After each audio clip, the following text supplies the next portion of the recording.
So I don't typically do videos like this, but I feel like this is kind of a very particular case. That's obviously we've had a lot of like really shocking deaths and like really sudden deaths a lot recently, like looking at Kobe at the beginning of the year and Kelly Preston recently also, which, like in Chadwick Boseman's case, was something that we didn't even know about that they kept away from the public, and it kind of just snuck up on you and was this really shocking thing. And I think what especially makes it shocking in Boseman's case, not just because he was so young. I mean, he was he was a lot older than he seemed because he was 43, and most people thought he was in his late 20s because he looked so good for his age. But it was this is like it's it's a weird thing to talk about. Like it's still kind of because we're talking about somebody that was like on top of the world. Like I saw comparisons to like people learning about Heath Ledger, is what it's coming to, and it's.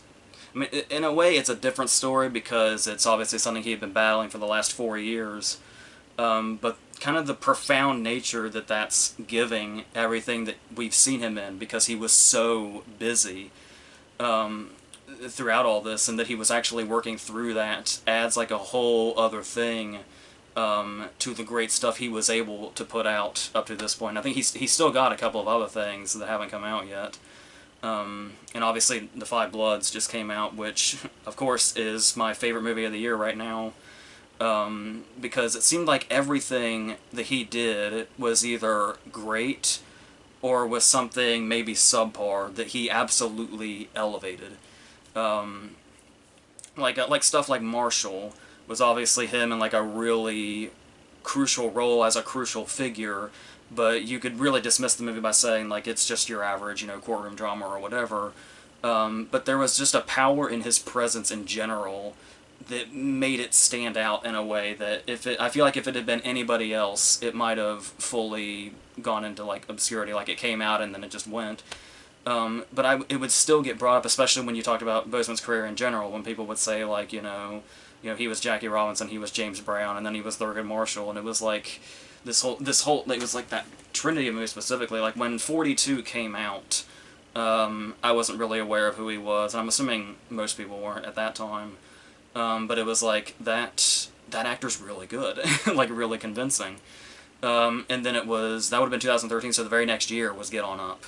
And I feel like a broken record when I say this, because there was a time where every time I brought up Chadwick Boseman I said this, absolutely far and away should have had an Oscar nomination under his belt by this point in time because of Get On Up. Because you talk about, it's almost like a cliche to talk about transformations actors go into when they like completely get, you don't even see them in the part. And it's like to see him become James Brown was like, it made Jamie Foxx and Ray look like he was doing a sketch. It's like it was absolutely unreal and still blows my mind to this day. Not to mention the other main actor in Get On Up is Nelson Ellis, who we also lost. So that's just really unfortunate circumstances under Get On Up in general. It kind of puts a cloud over it, but still like I said, Get On Up may not have been a memorable movie, and maybe that's why it didn't stick too much or whatever. But that performance absolutely is out of this world. And so you go into, and he popped up in Draft Day with Kevin Costner, like right before Get On Up, I think. So then you go into Civil War coming out, and I obviously kind of lost my mind because I wasn't really much familiar with Black Panther apart from like they were going to possibly do a Wesley Snipes in the 90s or something like that, and it was a comic book character. That's pretty much all I knew. And then I got so incredibly, like, it's almost embarrassing when you watch my initial review of Black Panther, because it was like, I kind of felt like in a childlike way, giddy, because of seeing Chadwick Boseman in Civil War, when Black Panther first appears on the roof, and he's in the full suit and everything, and I thought, this is one of the coolest fucking things I've ever seen. And it's like, he fights cool, his costume is cool, and he's played by a great actor who's already proved himself in movies like 42 and Get On Up. And he brought such like an actual gravitas to that role, like the scene after his father's killed, and he's saying, you know, his line about death, and how it just really there was something so sort of different in the accent, the voice he's doing, like it's so he fell into that character so well. Whenever he would speak in interviews, it would almost throw you off because you would forget that he doesn't actually speak with a Wakandan accent. But as far as that goes, like after Civil War happened, I could not believe how excited I was for Black Panther's actual movie. Like I was like when I sat down in that theater that day, it was like Christmas. Like I could not wait to see what we saw in Civil War at feature length, with an actor like Boseman at the center of it and carrying it. And it is so the way it kind of turned into this whole like I've talked about numerous times how much I love Black Panthers. I mean, we literally just did it like a couple of weeks ago again, but obviously it was the impact that the movie had, where you had Black people saying like it was a hero like that they felt like was for them, and they felt like they hadn't really had that before. And there were those videos of people dancing in the lobbies of movie theaters because this was such a celebration. And that Boseman was in the middle of that. There is a really great video where he's on, like, I think it's Foul or something. It's one of the talk shows, and they do this bit where they have the Black Panther poster, and they have people coming up, and it's just a poster of T'Challa just posing. But they're talking to T'Challa, and essentially Chadwick Boseman, and they are talking about how much the movie meant to them, like how much it means to them, like on this very personal level. And then of course Chadwick Boseman would pop out of the curtain, and they'd meet him, and like tears were shed, and it was like a really big thing. So it was like the way he sort of took that role on and like became this hero for. I mean, you talk about like you immediately think about his family and friends in this scenario, and how long this has apparently been going on, and where we are now. And then it's also something that kind of is in the back of your mind is like all those really young fans that like really like looked up to this character that has his face, and how that's just the whole thing. It's just a sea of heartbreak, this whole thing. And that's obviously not even to mention the fact that his career was so much on the rise. Like we had, like he's been doing some things here and there, like 21 Bridges, and of course I wasn't entirely kind to 21 Bridges, but I do remember absolutely feeling like I loved his performance and I loved his character really well, also in the way he brought him to life. And it's like if that character had been in another movie, 21 Bridges would have been absolutely fantastic.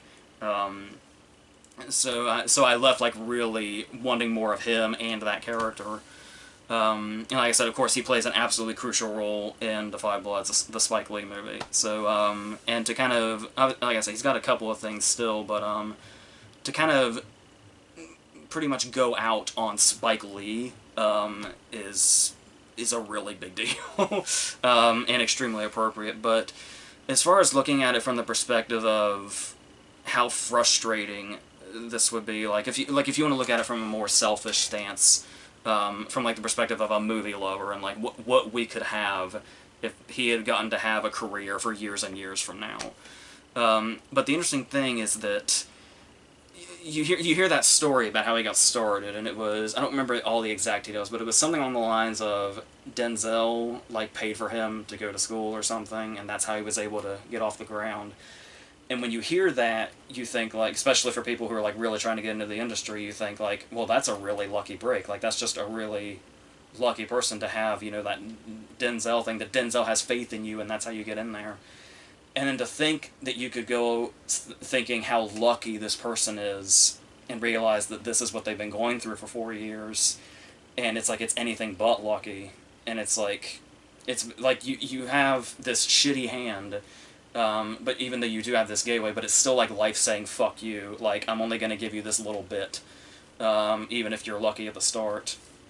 But the career that he made in that time frame is like such a big fuck you back to what happened to him, and him getting cancer, because it's like, to use that 4 years to become this iconic figure, like that poster of T'Challa, just by himself, is just such an iconic image.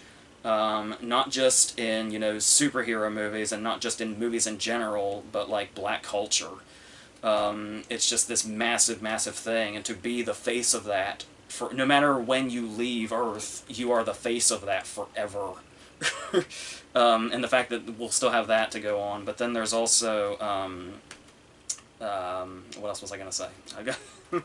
It's, like I said, I pulled up the, something, like, I pulled up IMDb just to make sure there weren't any of his, like, smaller roles that I'd forgotten about, and I just typed his name in, and the news articles came up again, and it's still, like, not registering.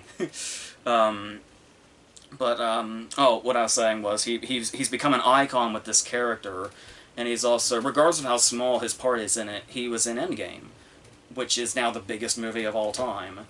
And it's like, to garner this much respect, and become an icon, and become a hero to so many people outside of your role as an actor playing a hero, like, it's just like the biggest fuck you to these circumstances, and literally making the most out of what you possibly can.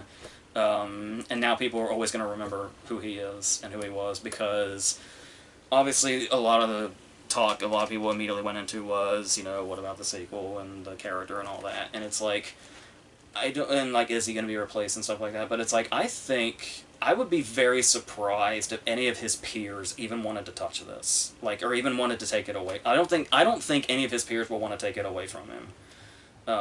So that's, so yeah, like, to do just this little bit in this time frame, like, I almost somewhat get John Cazale vibes also. Where, like, everything you do in your career is massive, until it's cut short. But it's like, he was really, like, from the get-go, like, as soon as I learned the name Chadwick Boseman when I saw 42, it was a name that always stuck with me, because it was just one after the other. It was 42, then it was Get On Up, then it was Civil War, Marshall, Black Panther itself, and just so on, and it was, like I said, even the stuff that maybe wasn't so great that he was in, you remember him in it. Like, he is the thing you remember. So that's, but like I said, it's really, there's really nothing to describe the heartbreak like his family, friends, and fans must be feeling, but it's like, there is some solace in the fact that he is just, like, the image of him in the Black Panther suit, but without the helmet, with his actual face, is the iconic image that it is now, and that is in movie history, comic book history, and whatever, forever. So I felt like that was worth acknowledging. Like I said, I hate doing stuff like this, because I'm afraid it looks like, when people make videos like this, it's more of like a for the views thing, and I really didn't want it to seem like that. So I only try to do this when I feel like the person was, like, significant to the point that I can't not acknowledge it. So that's pretty much where I am with that, if that matters. So yeah, so I'm just gonna leave this at this. So that's it.